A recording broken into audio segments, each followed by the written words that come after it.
தமிழக வெற்றிக் கழகத்தின் தலைவர் விஜய் அவர்கள் தற்பொழுது மிக முக்கியமான ஒரு அறிவிப்பை வெளியிட்டுள்ளார். அதுதான் தேர்தல் ஆணையத்திடம் தங்களுக்காக ஒதுக்கப்படக்கூடிய சின்னம் தற்பொழுது தேர்தல் ஆணையத்திற்கு அனுப்பி வைக்கப்பட்டுள்ளார். தமிழக வெற்றிக் கழகம் தொடங்கப்படுவதற்கு முன்பாகவே மக்கள் பணியில் ஈடுபட்டு வந்தவர்தான் விஜய் அவர்கள். குறிப்பாக சொல்ல வேண்டும் என்றால், ஜல்லிக்கட்டு போராட்டத்தை நாம் மறந்திருக்க மாட்டோம். தமிழகம் முழுவதும் மெரினா கடற்கரையில் சூழ்ந்து மனித தலைகளாகவே மத்திய அரசிற்கு மரண அடியை கொடுத்த தமிழகம் விஜய் அவர்களும் அதில் ஒருவராக இருந்த வீடியோவும் போட்டோவும் வைரலாக பரவியது.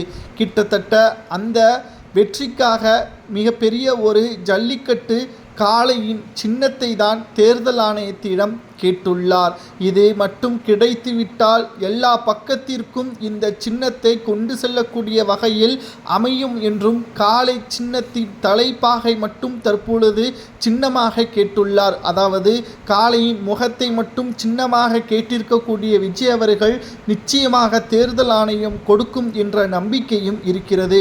ஒரு பக்கம் சூரியன், மறுபக்கம் இரட்டை இலை. தற்பொழுது காளை சின்னம் மட்டும் கொடுத்துவிட்டால் தமிழகத்தின் பாரம்பரிய சின்னமாக இது மக்கள் மத்தியில் அடையாளமாக இருக்கக்கூடிய நிலையில் ஓட்டுக்களை செலுத்துவதற்கும் மிக எளிமையாக மாறக்கூடிய வகையில் அமையும் என்றும் கூறப்படுகிறது.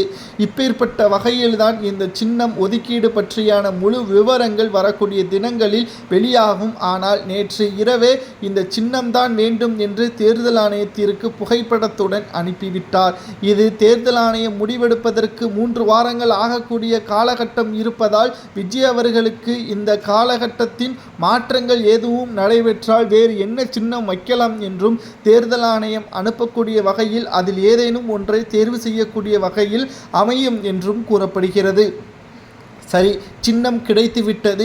திமுகவுக்கு எதிராக விஜய் அவர்கள் இருக்கிறார். அப்பொழுது அதிமுகவுடன் கூட்டணி வைக்க விஜய் அவர்கள் முயற்சி செய்கிறாரா? நிச்சயம் முயற்சி செய்வதில் எந்த ஒரு தவறும் கிடையாது.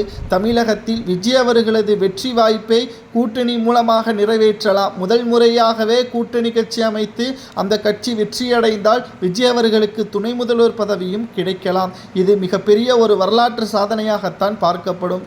ஏனென்றால் நாம் தமிழரை எடுத்துக்கொள்வோம், தேமுதிகவை எடுத்துக்கொள்வோம். பல கஷ்டத்திற்கு பிறகுதான் இன்று வரை தேமுதிக சாதித்துவிட்டது. ஆனால் நாம் தமிழர் இன்றமும் திணறிக் கொண்டிருக்கிறது. அந்த வரிசையில் விஜய் அவர்களது பயணம் உச்சத்தை தான் தொட்டியுள்ளது.